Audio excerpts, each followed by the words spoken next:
Anchor is the easiest way to make a podcast. It gives you everything you need in one place for free, which you can use right from your phone or computer. Creation tools allow you to record and edit your podcast so it sounds great. They'll even distribute your podcast for you so it can be heard everywhere: Spotify, Apple Podcasts, Google Podcasts, and many more. You can easily make money from your podcast with no minimum listenership.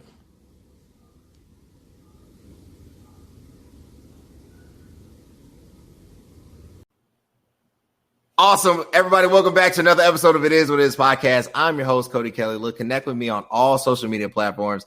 I'm super excited about this episode, another rendition of Politics Today, where we really discuss the just ongoing political needs and just things that are just relevant to today's life. You know, I'm excited. I have back with me attorney, just amazing professional, just amazing person, my friend, Amanda Mancata Perkins. She is back with us. I'm waiting for my other guest, Eugene Craig. He will be on shortly, and Zoe Cador will be joining us shortly. But Amanda, how you doing today? I'm doing well. So you guys are stuck with me right now. But it's great to be here. It's great to be back on the podcast with you, Cody. Thank you for the invite. Thank you. Thank you for accepting. Thank you for remembering. It's been the day from Hades. Everybody has forgotten. I've sent emails. I'm an attorney. I'm an attorney. I have stuff written down. I can't rely on my memory. That's why Google Calendar is made available for us. Look, I want to get into it. So we've just ended 2 weeks, right, of Democratic and Republican conventions. We've ended the picking of a vice presidential candidate. We've basically entered almost into, I would say, the second phase of kind of George Floyd leading into Jacob Blake, right, which is sad and tragic. But let's start at the Democratic National Convention. So watched it, my honest opinion. It was tailor-made for TV. I enjoyed President Obama. I thought he was fantastic. I also enjoyed Michelle. Michelle always does a fantastic job. First Lady Obama is spectacular. And I enjoyed Vice Presidential hopeful Harris, right? I thought Kamala Harris was dynamic. But was it enough? When the ratings came out, they said it didn't really affect the poll ratings either way. It wasn't a plus or minus. It was just kind of preaching to the choir. So I wanted to start there and really get your thoughts on it. What were your thoughts on the Democratic National Convention?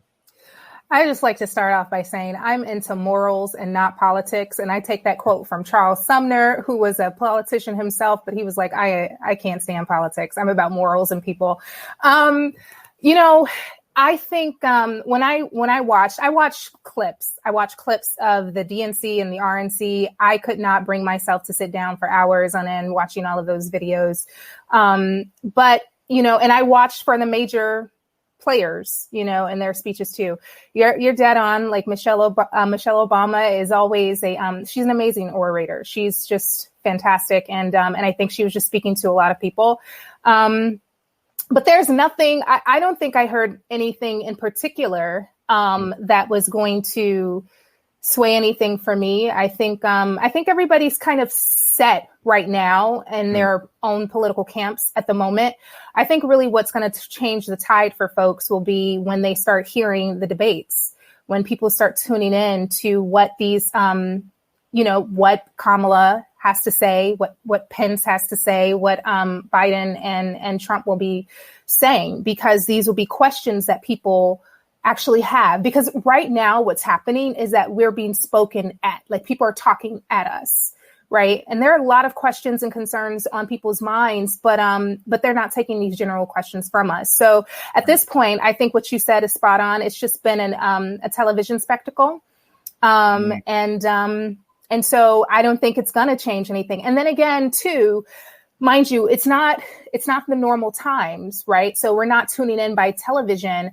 People are still, topsy-turvy in their world. So I'm not really sure that most folks were looking at the DNC holistically. I think a lot of people were tuning into clips. Awesome. That, I think you said it. It was like a tuning in into clips, really not focused on it. I always said it was kind of like a rerun of Friends. You kind of already know what's going to happen, and it just kind of transpired that way. I thought that the most prolific, or to me the most standout speaker, was John Kasich. I think getting a Republican, a former governor, right, to speak on behalf of a Democratic nominee, I thought was strategic. I thought he kind of ensured if there was an attempt to kind of pull from the right, kind of that like, hey, look, you're not going to lose your identity by, voting for Biden and Harris. But for the most part, I just was unimpressed. I always say any convention is kind of like a church convention. First night is the musical. That's where all, the cool speakers and everything. The second night is probably the most impactful. And then which is when, Kamala Harris spoke. And then the third night is when, the presenter, the pastor is going to speak. And it's usually kind of not as dynamic for whatever reason. And I think it's not a shot at Joe. It's just that his speech, as it was heartfelt, did it drive. And I personally think Vice President Biden is a good person. Like in my heart of hearts, I think he's a good person. He's done some things in his policies that I have not agreed with. But I think in my heart of hearts, Biden is a good person. But when I look at it and I really listen, I don't know. And I think you're hitting it on. I don't really know if Biden's up for a debate, right? So like switch to the Republican National Convention, which was total propaganda, total garbage. I felt so embarrassed listening to Herschel Walker and the congressman from Georgia. I can't even think of his name right now, because it was just so like disingenuous. I'm like, if you felt this way about the Democratic Party, why don't you just switch parties? And he did it. He still is a registered Democrat as a congressperson. So I just felt like it was just disingenuous all across the board. However, when Trump got up there, it was like it turned into like it was terrible, but like he's terribly good. If you could do that, right? Like he's so evil, but yet he's good at it, right? I was just like, oh my God, like I don't think Biden is going to be ready for this, right? Like I was just imagining how that debate was going to go. So I wanted to go there. What were your thoughts on the RNC? I actually had the opposite reaction. I thought the RNC was definitely, I'm trying to think of the best way to put this. I thought that was actually made for TV. Like, okay. I thought that was made to garner, just to captivate your attention because it was absolutely terrible. It was like bad TV that was captivating. And so I watched some of the clips, and I think my mouth was ajar most of the time because of the fundamental lies, the baseless claims, the hysterics, and the fear incitement. There was a lot going on. So whereas, watching the DNC, I'm like, you know what? So long as you don't screw up, I think you're going to be fine. And the Republicans, I thought it was a complete circus. It was such a circus. The one speech that I watched multiple times from the RNC was Kimberly Guilfoyle. Gotcha. I was so shocked because I had never seen anything like that before. And I think a lot of people, and one thing I want to say too, before I forget this, you called Trump good, so bad he's good. Let's not call him good or so evil he's good. He's effective at what he does. Yeah. So, but with Kimberly Guilfoyle, I was so unbelievably shocked with her rhetoric, with her language choice, and the fact that she was screaming at everybody in front of an empty room. And it was so weird. I'm just gonna make this comment because I'm Puerto Rican. She's Puerto Rican, that she called herself a first generation American. Yeah. And she was like, my mother's from Puerto Rico and her father, I think, is Irish or something like that. And I was like, don't you know that Puerto Ricans are American? What are you talking about? I was absolutely shocked. Trump's speech was that, it was what it was. Right. I don't think that he's gone off script in any way. I think he was very true to form. But what is shocking to me is just the outpouring of lies. Like, they just lie. I think there was some statistic that like every 45 seconds of Trump's speech, every 50 seconds, he dropped a lie. And I was like, how is it possible that you can support a person that is a prolific liar like this? Like, he is just an incessant liar. And what I did, I had to go and do some research on people that they will cement in their beliefs regardless if someone is lying, because there is this cognitive dissonance that you experience, right? Where the thing that you're doing is actually opposed to what you're thinking. So you have to either change what you're doing or change what you're thinking. And in order for it to make sense, people will change what they're thinking. They'll justify his lies in order to support the fact that they'll continue to vote for him. It's a very interesting psychological construct. So there's one thing, but here's the thing that really set me back on my heels. When Pence made it absolutely and abundantly clear that the RNC, Republicans in general, stand for white America. Yeah. And he made one statement that just cemented that for me. Right? When he said, America, we're going to, we Americans are going to stand next to, and support our people. We're going to stand next to African Americans and so on. And I was like, whoa, pause. Did you just say we Americans are going to stand next to African Americans? Does that mean that you're talking to white America? Yeah. And you're othering Black Americans. I was so unbelievably shocked that he said that, but at the same time, I said, "You're saying exactly what I thought you believed," and that actually stuck out to me more than anything else.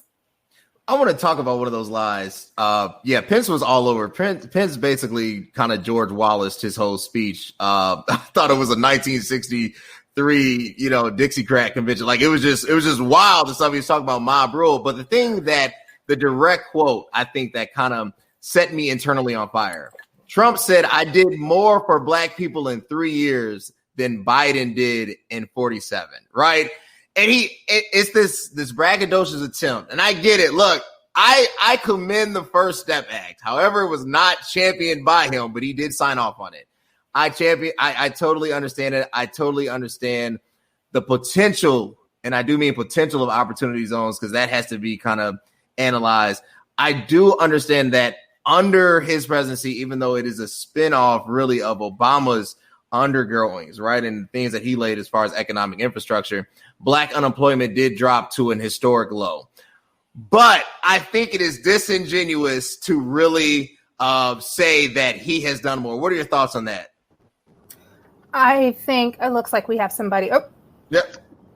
Eugene, welcome to the show, man. Hey, appreciate it. Live from the car.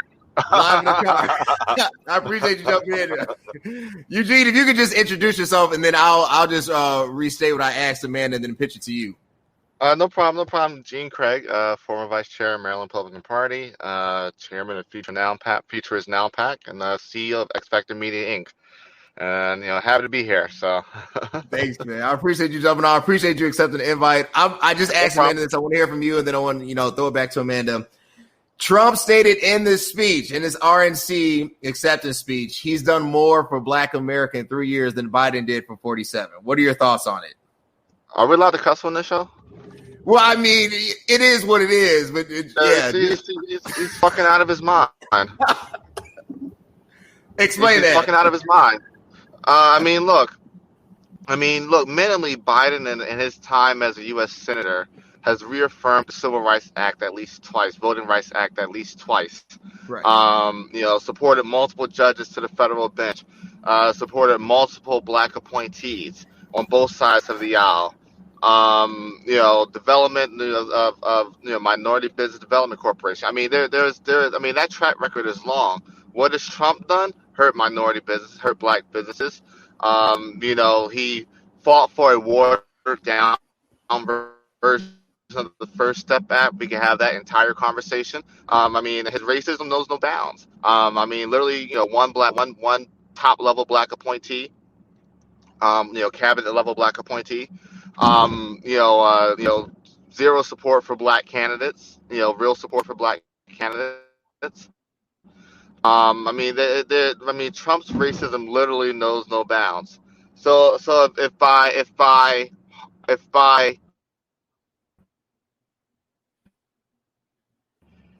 think he's breaking out somewhat. Beyond a mile. Joe Biden literally. To take it a step deeper, right? Joe Biden literally took the back seat to the first Black president and did everything he possibly could to calm white folk that were, riled up and outraged at the first black president. Right. That's the legacy of Joe Biden. Yeah, I like. Look, I said this. Of course, we have to always look at the crime bill. I always want to bring that out. Okay, everybody gets one. But let me tell you that the thing with the crime bill is this, right?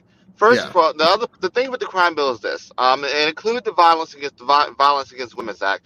But the other part about the crime bill is that it was supported by the CBC. Right. And it wasn't necessarily a racialized thing. I mean, look, how laws are written and how they're applied does matter. But, it was supported by the CBC, and it was a relic of its time. One of the things that I always argue is that you can't look at, a 1994 issue in a 2020 lens. It's just not fair and it's disingenuous. I mean, hell, we can't even look at 2010 issues in a 2020 lens. I mean, where we are on the issue of criminal justice reform is dramatically farther than where we were when Trayvon Martin got shot. It's true. I mean, it's light years ahead, and that was only 7-8 years ago.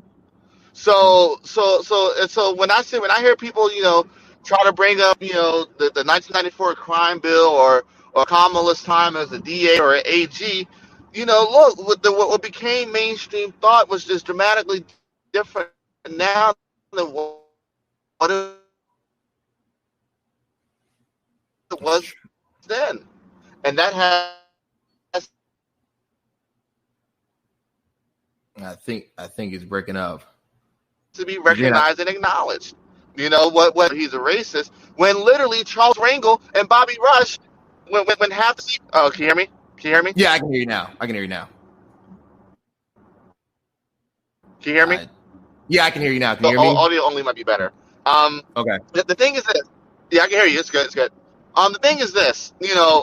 When the CBC, the Congressional Black Caucus, founding members of the CBC support the 1994 crime bill, that takes the racist element out of it. It just does. I mean, these are people whose districts were being affected by violent crime, and they did their best as a federal government at the time with the limited knowledge that they had at the time on what to do. Now, looking back, 26 years later, we're in a position to do a lot better and maybe correct some of the wrongs that were done with that bill. But my argument is always this: you can't look at the 94 crime bill or Kamala's time as a DA or AG and sit back and try to examine it through a 2020 lens that is dramatically different than what it was in 2006 or 2010 or 2015 and 14. I mean, it's just the truth. I mean, it's just the truth. And so, I think it's extremely disingenuous, especially when you have especially when you have in 2016, 2017, 2018, 2019, an attorney general that says, hey, racism doesn't exist. Racism in policing doesn't exist. We have an attorney general in Jeff Sessions whose first thing was to come in and try to cancel consent decrees with police departments that were shown to exhibit systematic racism and abuses. When, look, it's great. Look, Jerron Smith is a brother to me. And I say that as a personal friend, a brother to me. But I do think for this White House to roll out and run around and say that, the First Step Act as a panacea for all things black is complete bullshit. Because first and foremost, it was weaker than the Goodlatte bill. It was weaker than the bill that Kamala and Corey put together. It was weaker than every other bill that was that was presented. I mean, they literally weakened it to appease Tom Cotton and Ted Cruz, who were holding it up. I mean, and the thing is, that, folks, we can have. I'm always ready to have the conversation because I was there. I know the facts. I watched liberal conservative partners come together and try to push a very reformative bill. I watched folk like Freedom Works and R Street throw their weight behind it. Heritage threw their weight behind a real bill. I mean, you can't tell me that. Hey, I mean, look, 6,000 people, 7,000 people got to come home. That's great. They're home with their loved ones. Right. But we could have went further, and we should have went further. No, I believe. I thought it was, kind of like a piecemeal offering to just do it, right? I appreciate anything that's been done, but I think that obviously it was the lesser of the two evils from the Republicans who basically didn't want to do anything. And then now you have an attorney general Barr who doesn't even believe and has said we have to be careful even to say that there is systemic racism in the United States, which I totally discount, right? Like that's totally false, right? Like, but that's just kind of the agenda. Do you think, and then Amanda, I want to get your thoughts on this.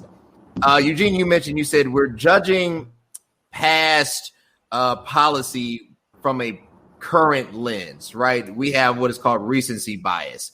Do you think it's unfair to look on hindsight and to pick apart somebody's political career like Biden? I'll start with you, Amanda. So a couple things I just want to highlight on Eugene's comments, and then I will get to your point because this is also part of Eugene's comments. In terms of the First Step Act, I think Tom Cotton still didn't even vote for it when it came up for a vote. He still voted against it. So that just is very hypocritical to me. So I think that Trump is he's just a caricature of a leader when it comes to issues in the Black community and definitely for poor people at large and working class people at large. I think he has a set agenda on what he's trying to get through, which will be lining the pockets of corporations and throwing crumbs to the Black community, such as doing the, signing the First Step Act, but then also, making sure that there was funding for the HBCU, which I believe Congress had set aside money anyway. Right. For HBCU. So it's just really, I think, intellectually dishonest when he takes credit for things that have already been kind of forged ahead anyway. In terms of looking at people's political career, I disagree. I think you need to look holistically at people. I think you need to look at them because you don't know where they stand unless you know where they came from. Right? You don't understand where they're going unless you know where they came from. And so I do think we should look at Biden's background when it comes to, policies that are affecting Black people. So I think the 94 Crime Bill definitely does matter. We need to know what he's done in the past and see what he's talking about now. We do need to be held accountable for the things that we've voted for in the past, where we stood in the past, and then reconcile with today and see what changes need to happen. It is no mistake that America has had a very, very tense relationship with Black Americans and policing in this country. It has been by design, and it has always been by design from the institution of the slave patrol up until now. And so I think anytime we start throwing out legislation that is going to incarcerate more Black people, or it's going to affect negatively Black and brown people when it comes to law enforcement, we need to do our homework and see how that's going to affect them long term. I understand that back in 94, there was a lot of crime-ridden areas, but we need to understand why that was too. And another thing is, you're absolutely right. What happened in 94 is different than what's going on in 2010. It's also different than what was going on in 2016. And I think that, the rhetoric has changed a lot. And I think that's absolutely good. And so I think when politicians or leaders are able to say, you know what, that was a mistake back then, and I was going with general consensus or whatever, but today it needs to be X, Y, and Z. Today we need to look at a different way to reform the way we police people and the way that we keep Black and brown people safe in this country. It needs to change. I'm much more respectful of that than to say, I just dismiss what you've done in the background. That to me is disingenuous, and that's not being accountable. So, I mean, look, same thing with Obama. Obama didn't support gay marriage initially, but he changed his mind and then came to support gay marriage and in time, right? And reconciled with that. And I think that's why more people had respect for him and his change, because he was realizing you need to come to terms with what people are talking about and what people are demanding. Right. So I don't think anything's wrong with looking at a person's past or looking at their past policies. I think we have to take a look back, because if we don't know where we've been, we have no idea how to move forward and do it better going forward. And so, what Kamala has done in terms of her prosecution record, she, I think we need to have these conversations. I think it's the same thing that we when white America gets up in arms when we talk about the vestiges of slavery and why, racism still exists, and those kinds of conversations, because it makes them uncomfortable and it makes them feel like, oh, well, that's on the wrong side. I had nothing to do with that, or that was back then. Talk about today we are doing ourselves a disservice. Now, I'm not saying that you should litigate and execute a person for their past. You judge them on their growth and what they're representing today. So that's what I would just say about that. I think, listen, where Biden stands today when we're talking about criminal reform, I truly think that in this country, I think it's obviously better than where he stood before. And the same with Kamala. I think that what they're talking about now mimics where people are in America today. But I truly think that we need to do a reckoning. We need to have a reckoning when it comes to our law enforcement and the ways that we look at law enforcement in this country. I think inherently there's so much bias in the construction of our policing efforts in this country that there is no putting bandages over the things that we're doing. Like, there are fundamental structures from, like, we can talk about qualified immunity if we want to, but even just the people, the training that police officers are getting, right? And how they're trained to look at Black and brown bodies is a problem. And then the funding, we militarize our police. We are one of the only developed countries to do that. And so I think that there just needs to be a more honest conversation about where we stand when it comes to policing and law enforcement in this country and as it relates to Black and brown people. And I don't think anything is wrong with dissecting where we've come from to know exactly where we're going. Awesome. Eugene, what does that reconciliation or that reckoning looks like? Like, what is from either side, from the Republicans or the Democrats? For me, it looks like shared public safety investment. Okay. Which is a much more kinder way to say to fund the police. Right. I believe in shared public safety investments. Because the thing is this, right? You look at a city like Baltimore, right, which is struggling structurally, and I mean like this. Yeah, I mean, hey, basic things like, your roads are messed up, and you're having water main breaks everywhere, and street lights are bad. I mean structural things that have major impact on people's lives. We're not even talking about air conditioners and heating in classrooms, right? We're talking about like level 1 basic stuff. But you have real fundamental issues, but yet your police budget is bloated, and you're not seeing any type, and automatically rises year over year, and you see no actual result for the dollars spent, right? I mean, you can't tell me 300 murders in, 300 murders out, and we give you an extra, your budget's been pretty much doubled over a 10-year time span, and you're not seeing the results for the extra dollars being spent. Whereas those dollars that were thrown at that budget probably could have been put in places that created opportunities that actually prevent crime.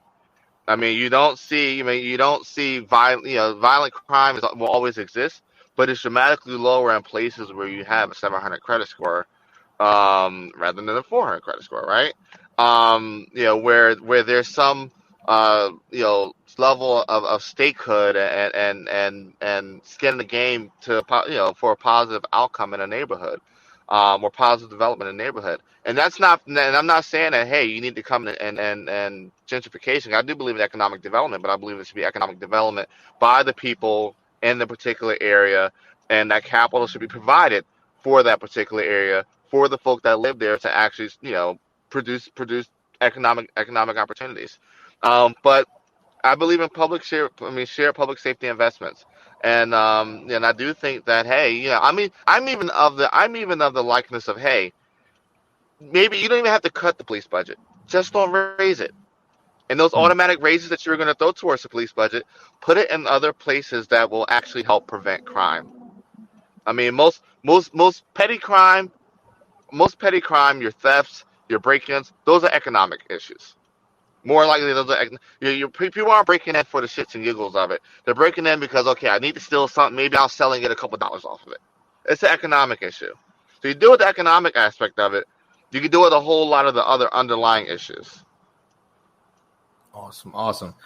Last question. I would really appreciate my guests. I want to thank you again. No problem. Eugene, you guys have been fantastic. And listen, we gotta do this again. I'm gonna have to figure something out here. I We pulled over will. for you. I will. If I can get you guys and Attorney Perkins and my man Malik, who texted me, was like, "Oh yeah, I forgot I double booked with Roland Martin today." Yeah, he's on rolling right now. Yeah, I was texting him. I was like, "Yeah, skip to me with Roland's Roland." over there. Roland's over there ripping the manure. We got to get you plugged into Roland. I'm happy. Let Roland know I'm ready. I feel like giving him heat. So let's talk offline. Go ahead. Gotcha. So unfortunately, we have seen yet another example of police brutality. We think of what happened in New York. We can even go back to last week with Kenosha, Wisconsin, which is ironically, it's only an hour and a half from Chicago. Yeah. And we think of Jacob Blake. Hold on. I think this service guy thinks, oh, whoa, buddy. Hold on. Oh, my God. Holy shit. Can y'all see that? Yeah. He must think I'm a down driver. Oh, I just pulled over he literally like just backed up and then like pulled behind us or whatever. I'll just let him keep going. Okay. So long as it's not the police, because right. That's all I was thinking. Like, we're gonna stay out here until you get home safe. Like, dude, that's all I was thinking. And man, I'll start with you. Is there any real hope? Right? Like, should people of color feel scared? Or is this just another example of a bad apple in a bag of good apples, according to the right? I absolutely hate that argument. There are just a few bad apples. There are just a few bad cops. No, this is a structure. This is fundamentally designed that way. Okay.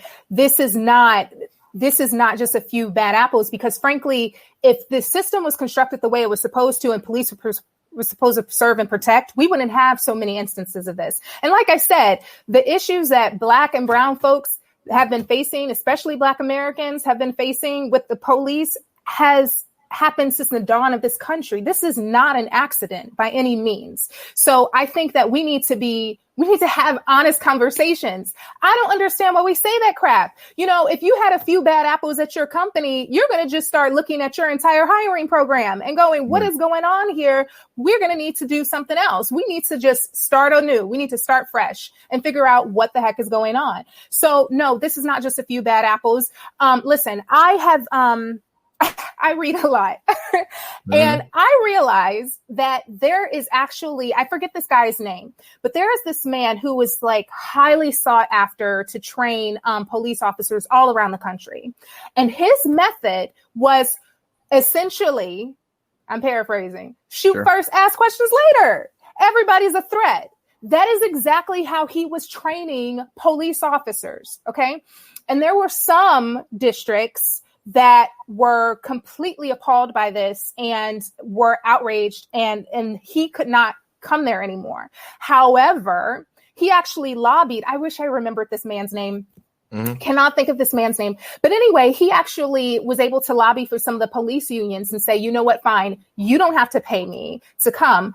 Just give your officers the option to come see me. And so police officers still went to see this guy, and he travels all across the country. I'm going to have to get you this information so you can see it afterwards. But anyway, what am I saying to you? This is a fundamental issue. These people are being trained to look at Black folks as threats. Like, you are inherently threatened. That was by design. The fact that 4 officers were following Jacob Blake around his car with guns drawn. I think everybody had their gun drawn in that clip, right? And one officer, you were pulling his shirt and you shoot this man in the back 7 times.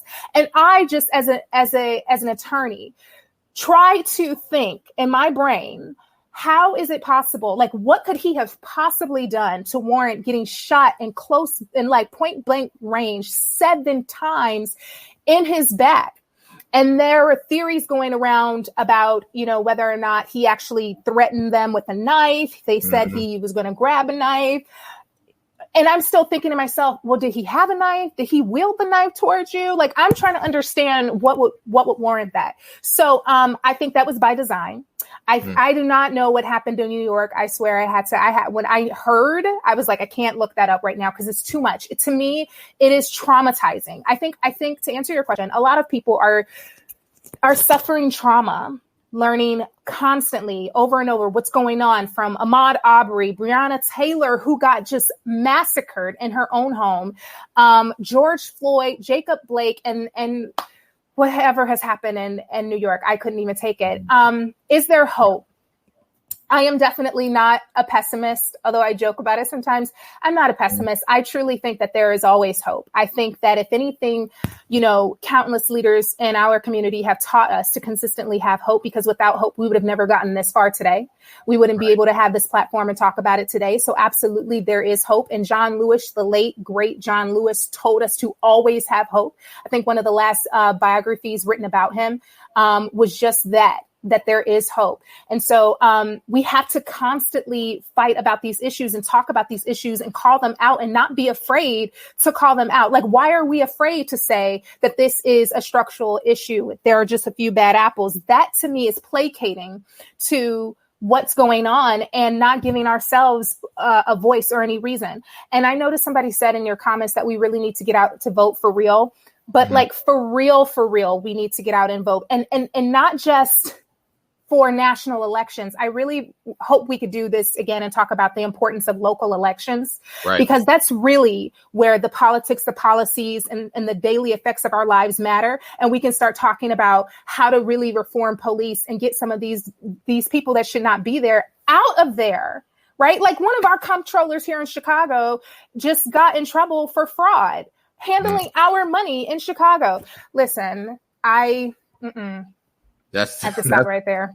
That's the Chicago way. Unfortunately, vote early, vote often. It is this city is something else. Eugene, Republican strategist, right?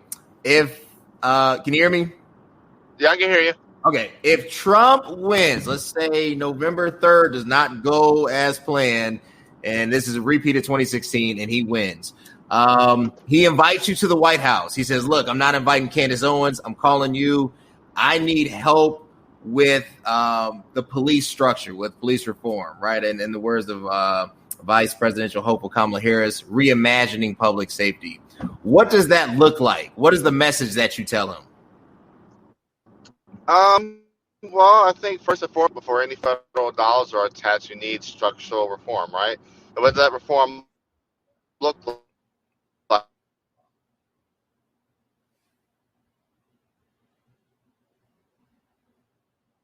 Eugene, you're breaking up. I think I've lost him. Eugene, you're breaking up, my man. Fire, you need to, there should be a day you get fired for me. Can you hear me? Can you hear me? Yep, I can hear you now. Okay. Yep. Yeah. I think that it should be. I think there needs to be federal law created, right? It should be.